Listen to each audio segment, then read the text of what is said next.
Bienvenue. Dans cette vidéo, je vais vous montrer comment configurer votre Dell Chromebook 3400.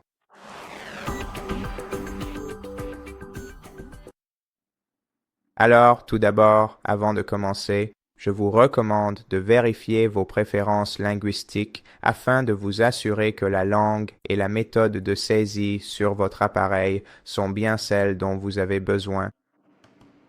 Cliquez sur OK puis sur Commencer. Ensuite, vous devrez sélectionner le réseau Wi-Fi auquel vous connectez. Et une fois que vous avez sélectionné celui dont vous avez besoin, vous devrez entrer le mot de passe correspondant et appuyer sur Entrée.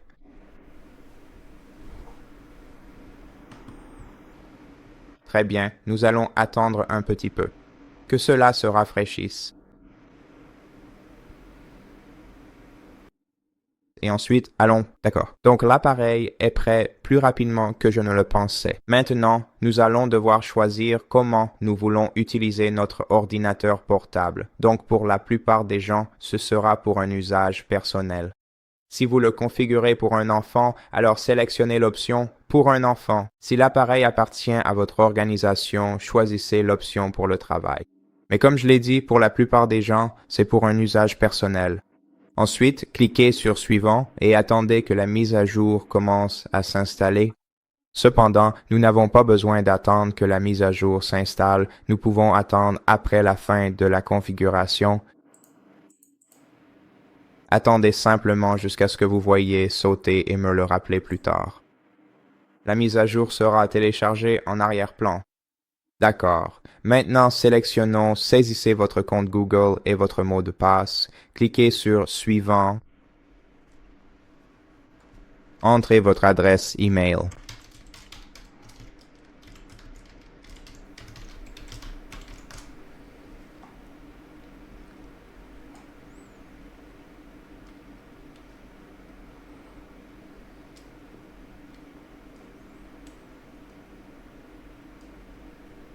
Et après cela, saisissez votre mot de passe.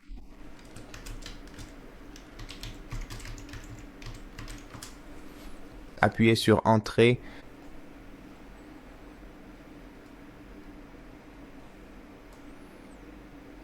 D'accord, passons maintenant en revue les conditions générales. Voici la partie où nous donnons ou révoquons les autorisations.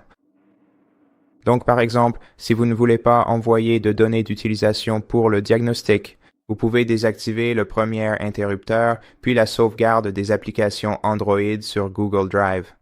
Si vous ne voulez pas faire cela, vous pouvez aussi désactiver cet interrupteur.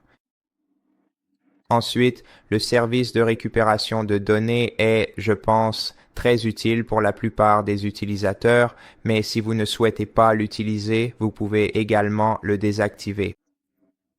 Et aussi l'emplacement. Vous pouvez donc, selon votre choix, le laisser activer ou le désactiver, puis accepter et continuer.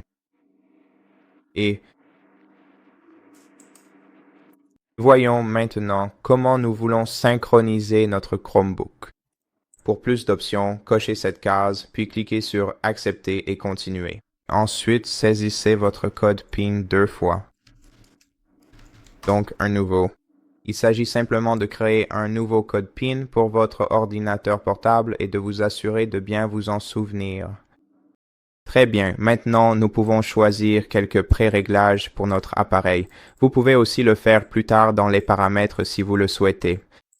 Mais si vous voulez, vous pouvez sélectionner ceux dont vous avez besoin puis cliquer sur Suivant, sinon cliquez sur Ignorer. Cliquez sur Non merci. Ensuite, si vous souhaitez connecter votre smartphone Android, vous pouvez sélectionner l'appareil dans la liste et cliquer sur Connecteur. Je ne vais pas le faire tout de suite. Et si vous souhaitez configurer d'autres fonctionnalités sur votre appareil, il suffit de sélectionner celles que vous voulez modifier, comme le mode clair ou sombre. Thème. Affichage et taille du texte, pavé tactile, direction du défilement. Si vous souhaitez ajuster quelque chose, sélectionnez simplement cette option et cliquez sur Suivant, sinon ignorez et terminez dans les paramètres. Très bien, maintenant que la configuration est terminée, Regardons simplement l'avancement de la mise à jour. Alors, ouvrons le centre de contrôle, allons dans les paramètres, puis dans Paramètres, allons dans à propos de Chrome OS. Et ici, comme vous pouvez le voir, la mise à jour est toujours en cours de téléchargement. Une fois la mise à jour téléchargée, installez-la, puis redémarrez votre PC pour appliquer les modifications. Merci d'avoir regardé cette vidéo. Si elle vous a été utile, pensez à vous abonner à notre chaîne, laissez-nous un like et un commentaire ci-dessous, et je vous retrouve dans la prochaine.